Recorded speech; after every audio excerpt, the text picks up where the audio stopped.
One of the most amazing chapters, yet least known, of the Nisei soldiers' legacy is the Military Intelligence Service, or MIS. Many Nisei, even though they were Americans, had a firm grasp of the Japanese language and culture, and that proved to be invaluable against the Japanese Empire. Thousands were sent to the Pacific Theater. It was dangerous work. They were not only fighting alongside fellow Americans, but also given the responsibility of translating captured documents, interrogating Japanese prisoners, and intercepting radio transmissions. Their success rate was astounding. The members of MIS were in many ways America's secret weapon in the war with Japan. Their translations of captured enemy documents helped thwart Japanese battle plans and lead to resounding Allied victories. Because of them, General MacArthur could later say that never in military history did any army know so much about the enemy prior to an actual engagement. MacArthur would say the MIS shortened the war and saved countless lives. However, it's undeniable there were moments of conflict and difficulty for the Nisei. Their enemy was also their family and friends. So I say, by the way, what school did you attend to? Takehiro Higa lived and volunteered for duty in Hawaii, but grew up in Okinawa, and that's where he found himself during the war, interrogating prisoners, and one day realizing these prisoners went to school with him. Finally, I was positive these two guys are my classmates. I yelled at them in a Okinawa Hogen, God damn, don't you recognize your own classmate? They look at me in shock, So, and they start crying. Why are you crying? Well, until now, after this interrogation is over and our usefulness is over, you guys might take us over the hill and shoot them. Now, knowing that our own classmates on the other side of the fence, we figure our life will be saved. So we cry for happiness. That kind of hit me. So three of us grabbed each other's shoulder, and I don't mind tell you, we had a cry.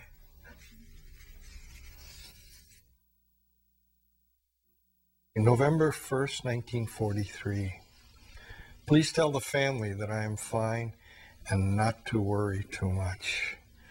Bye for now, darling, and remember that I'll be thinking of you and Steve wherever we go from here.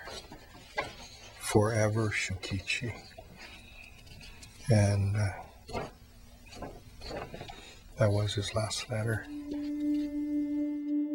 How do you honor someone you never knew? And what if that someone is your father? Dad and I actually never met each other. Dad shipped out for training when I was, I'm not born. He was almost 27. He was in southern Italy, and he died with his company during the crossing of the Volturno River.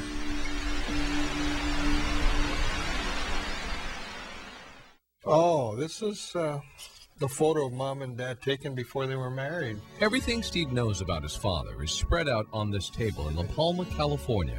Photos, letters, newspaper articles. It's all he has, aside from the memories of a mother, widowed and heartbroken at 24. She was, of course, devastated when she received word that Dad had died, and I don't remember many things because I was just a very, very young child. But I do remember the grief she experienced when Dad died. And this is Mom's letter to Dad, one of the few that I have to remember her by.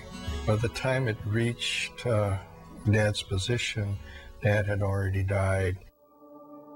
November 2nd, 1943, Lihue, Hawaii.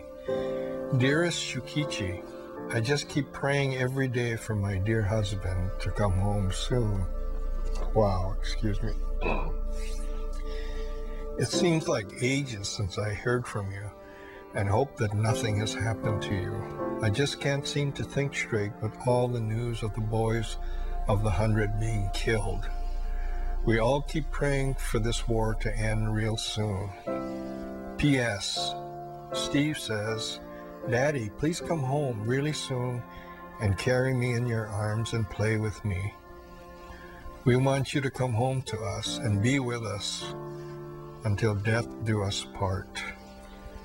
Yours forever, Kaoru." Sorry. I can almost feel her anguish. It's almost like she had a premonition too.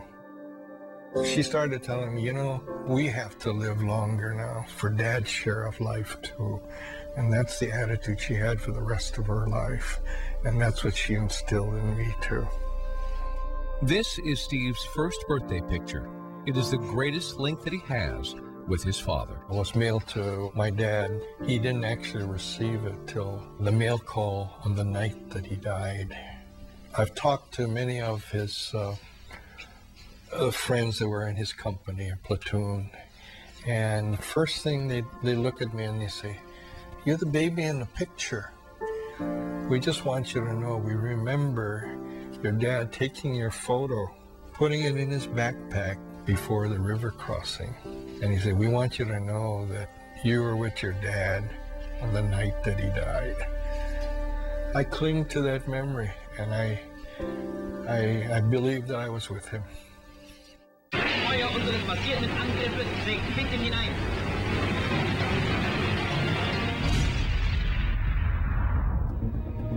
"70 years ago, the world was in turmoil, in desperate need of leadership, courage, and decency.